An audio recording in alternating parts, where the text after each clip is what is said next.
Bonjour et bienvenue. Alors aujourd'hui, on se retrouve avec une nouvelle séquence vidéo sur les fonctions affines. Toujours avec les fonctions affines.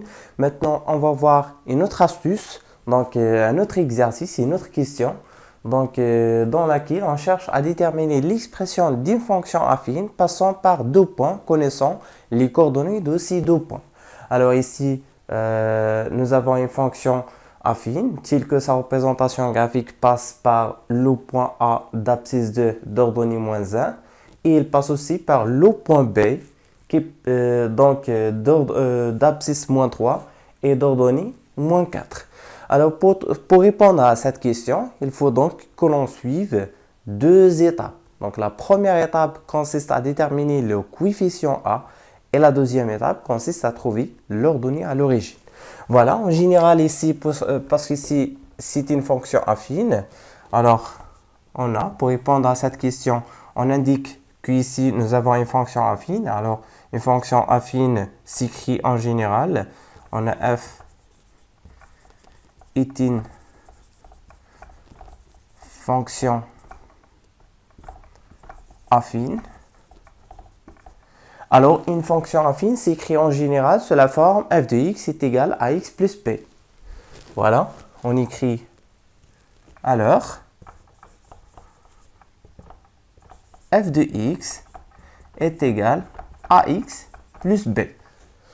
Alors, la question était donc de trouver l'expression de la fonction affine. Alors, voilà la fonction affine. Une fonction affine s'écrit sous la forme ax plus b. Donc, j'essaye maintenant de trouver la valeur de a et la valeur de b afin de répondre à cette question. Il faut que l'on identifie donc a. A reste inconnu. Maintenant, il faut déterminer à quoi est égal a, puis déterminer à quoi est égal b afin de répondre à cette question. Et pour déterminer a et b, on suit deux étapes. La première étape consiste à appliquer une définition afin de trouver a. Et la deuxième étape consiste à utiliser l'équation avec la valeur de a et un point, soit a soit b, afin de trouver cette petite valeur. Voilà, essayons maintenant de manipuler la première étape afin de trouver à quoi est égal a. Alors pour trouver à quoi est égal a, sachez bien, si nous avons une fonction linéaire, une fonction affine, dont sa représentation graphique est nommée delta, c'est la droite delta. Alors la droite delta, elle passe par deux points. Donc j'ai essayé donc de nommer ces deux points A et B, arbitrairement. Donc pour trouver le coefficient de cette fonction, qu'est-ce qu'on fait? Toujours, pour trouver le coefficient, donc c'est un pyramide. Donc pour trouver le coefficient, j'utilise cette formule. Donc j'écris f de xb moins f de xa divisé par xb moins xa. xb moins xa. Donc il faut appliquer donc cette formule bitement afin de trouver à quoi est égal. Donc maintenant il faut chercher à identifier à quoi est égal f de xb. Par définition, si un point appartient à une représentation graphique d'une fonction, alors l'image de l'abscisse de ce point, c'est tout simplement l'ordonnée. Alors, ici, si nous avons A appartient à delta, alors, par définition, A, c'est un point d'abscisse XA et d'ordonnée l'image de XA. Donc, c'est un point d'abscisse XA et d'ordonnée f de XA. C'est-à-dire quoi? C'est-à-dire YA, l'ordonnée des points A, c'est tout simplement l'image de XA par la fonction f. Voilà, maintenant on va essayer d'appliquer cette formule bitement afin de trouver à quoi est égal ce petit a, donc le coefficient de cette fonction. Donc c'est la formule de la tangente. Donc aussi, on peut voir cette formule comme ça. Maintenant, formule simplifiée de trouver A est égal à sans utiliser l'image. Donc A est égal à YB moins YA divisé par XB moins XA, tel que YB et XB, ce sont les coordonnées du point B. Et YA, XA, ce sont les coordonnées du point A. Voilà, maintenant j'applique cette formule. Avec A est égal, tout simplement, YB moins YA. Donc, soit vous utilisez cette notation, ou bien on utilise la notation de départ, f de xb moins f de xa, c'est la même chose. Donc, il faut tout simplement essayer de remplacer correctement. Il faut mettre les valeurs correctement de YB et de XB. Donc, voilà. J'essaie maintenant, soit on utilise ces critères ou bien les deux à la fois. Donc, je mentionne ici que nous avons XB, f de XB moins f de XA divisé par XB moins XA est égal, parce que les deux points A et B appartiennent à la représentation graphique, alors l'image de XB, c'est l'ordonnée du point B. Donc, c'est YB moins l'image de XA par la fonction f, c'est tout simplement l'ordonnée du point A. YA divisé par XB moins XA. Voilà, tout le monde sait qu'est-ce que c'est que XA et XB. Si vous ne savez pas donc qu'est-ce que c'est que XA et XB, donc c'est tout simplement l'abscisse XA. XB et XA, ce sont donc l'abscisse des deux points. L'abscisse, c'est le premier nombre, où l'on écrit après la parenthèse ouvrante, cette parenthèse. Donc, c'est le premier nombre. Le premier nombre est appelé abscisse. Voilà, l'abscisse du point A, l'abscisse du point B, c'est moins 3. Voilà, j'utilise cette formule afin donc de trouver A est égal à. Alors, A est égal. Je remplace le numérateur puis le dénominateur. Donc, YB, à quoi est égal YB? Vous voyez bien, Y, c'est l'ordonnée des points. Donc, c'est le nombre que l'on écrit après le point virgule ou bien la virgule. Donc, ou bien à côté de la parenthèse fermante. Donc, c'est moins 4 ici. Moins 4. Aussi, je cherche à quoi est égal YB. Je mets le doigt sur le deuxième nombre, c'est moins 1.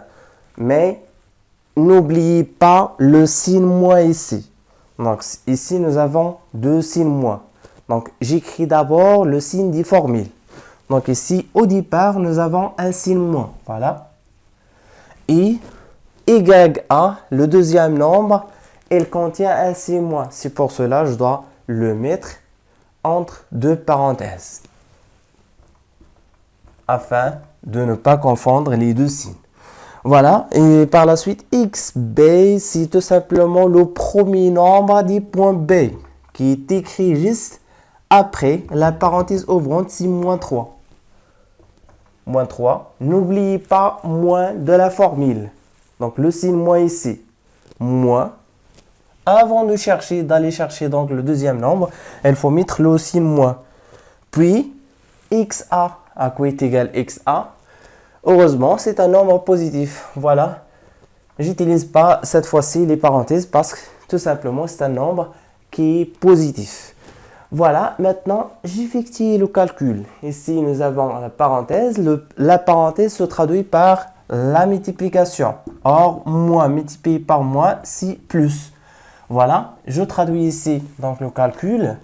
Donc, c'est moins 4. C'est moins 4, moins fois moins, c'est plus 1. Moins 3, moins 2.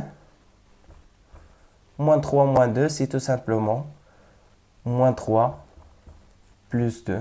Donc, j'essaie d'effectuer le calcul. Tout le monde sait comment effectuer le calcul. Ou bien, vous pouvez utiliser une calculatrice. Donc, ici, nous avons moins 4 plus 1, c'est moins 3. Divisé par... Donc, 1 moins 4, c'est moins 3. Divisé par moins 3 moins 2, c'est moins 5. Voilà, finalement, c'est 3 divisé par 5. Voilà la valeur de A. d'où f de x est égal 3 divisé par 5. J'ai trouvé maintenant la valeur de a. Donc, essayez de remplacer a par sa valeur. A est égal, f de x est égal 3 divisé par 5x plus b. Voilà. C'est fini maintenant la première étape. La première étape consiste juste de trouver la valeur de a, le coefficient de cette fonction en utilisant cette formule. L'étape suivante consiste à utiliser donc cette équation et un point parmi les deux afin de trouver la valeur b. Alors, passons maintenant à la deuxième étape. La deuxième étape consiste à prendre un point appartenant donc à la représentation graphique, soit a, soit b. Donc, vous avez le choix de prendre n'importe quel point, soit a, soit b. Donc, n'importe lequel. Donc, j'essaie de prendre par exemple le point 2, le point A. Donc, voilà, essayons maintenant de travailler avec le point A. D'autre part, on a donc YA, c'est tout simplement FXA. On a YA. À quoi est égal YA? L'ordonnée du point A. L'ordonnée, toujours, sachez bien que l'ordonnée, c'est tout simplement le nombre que l'on écrit après point virgule ou bien à côté de la parenthèse fermante. Donc, c'est moins 1. Donc, voilà, YA, c'est moins 1. À quoi est égal YA? Parce que tout simplement ici, nous avons A appartient à la fonction affine f. Alors, YA est égal l'image de XA. Et l'image de XA s'écrit sous cette forme. F de XA. Et à quoi est égal XA? Donc, XA, d'après l'énoncé, c'est tout simplement 2. Voilà, essayons pas à pas de remplacer d'abord, de trouver à quoi est égal f de XA. Donc, voilà. J'essaie maintenant de remplacer XA par sa valeur. Donc, c'est tout simplement f de 2. Donc, essayons de trouver l'image de 2 par cette fonction dans cette expression. Donc, pour trouver l'image d'un nombre, qu'est-ce qu'on fait? On doit tout simplement remplacer x par cette valeur. Donc, j'essaie maintenant de trouver l'image de la valeur 2. Donc, pour trouver la valeur de l'image de 2, il faut tout simplement barrer x. Essayez donc de barrer x dans les deux côtés, ici et là, et la remplacer par 2. Donc, j'ai remplacé x dans le premier côté par 2. J'ai essayé de remplacer ici x par 2. Donc, voilà, il faut garder 3 divisé par 5. Et ici, nous avons la multiplication. Multiplié par x, je dois remplacer x par sa valeur, c'est 2. Et n'oubliez pas d'ajouter b. Voilà l'image de 2. Or, on sait quoi? On a déjà écrit que l'image de XA, c'est tout simplement l'ordonnée des points A. Et l'ordonnée des points A, c'est YA. Or, YA, c'est moins 1. Donc, et f de XA est égal, YA est égal d'après l'énoncé, la valeur moins 1. Donc, j'ai essayé donc d'arranger ces deux équations afin d'obtenir finalement, afin de dire, donc ici nous avons f de XA d'une part est égal à cette expression et d'autre part, ce f de XA est égal à YA est égal à moins 1. Cela signifie quoi? Cela signifie que ces deux expressions sont égaux. Voilà.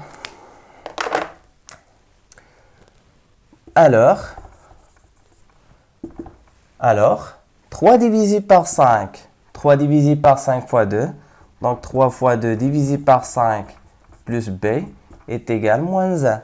Maintenant, j'ai essayé d'effectuer le calcul afin de trouver à quoi est égal b. Donc 3 fois 2, c'est 6. 6 cinquièmes. Donc 6 divisé par 5. 12.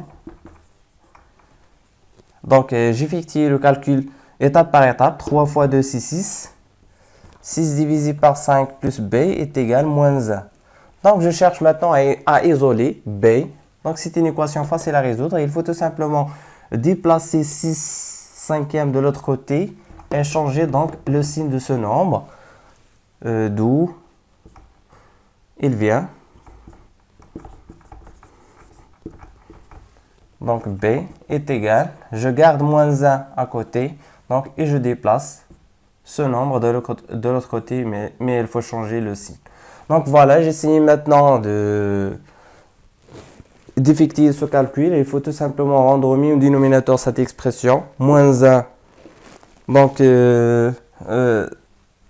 vous pouvez donc choisir la manière la plus facile, la plus simple pour déterminer donc à quoi est égal cette somme. Donc nous avons au moins 3 méthodes pour rendre au minimum dénominateur une expression. Donc voilà, j'essaye maintenant de multiplier moins 1 par 5, c'est moins 5, moins 6 divisé par 5, c'est moins 11 divisé par 5. Voilà finalement la valeur b. Finalement, on déduit que l'expression de la fonction, c'est juste f de x est égal à 3 cinquièmes x plus b. Or, b, on a trouvé déjà b, c'est tout simplement moins 11 cinquième. Finalement,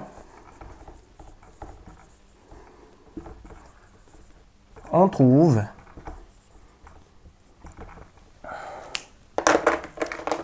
donc, j'utilise cette expression, mais cette fois-ci, il faut barrer le point b. Donc, ce nombre, il est remplacé par moins 11 divisé par 5. Finalement, on trouve f de x est égal à 3 divisé par 5x. Et n'oubliez pas d'ajouter b. Et b, c'est tout simplement moins 11 divisé par 5. Voilà finalement l'expression de ma fonction.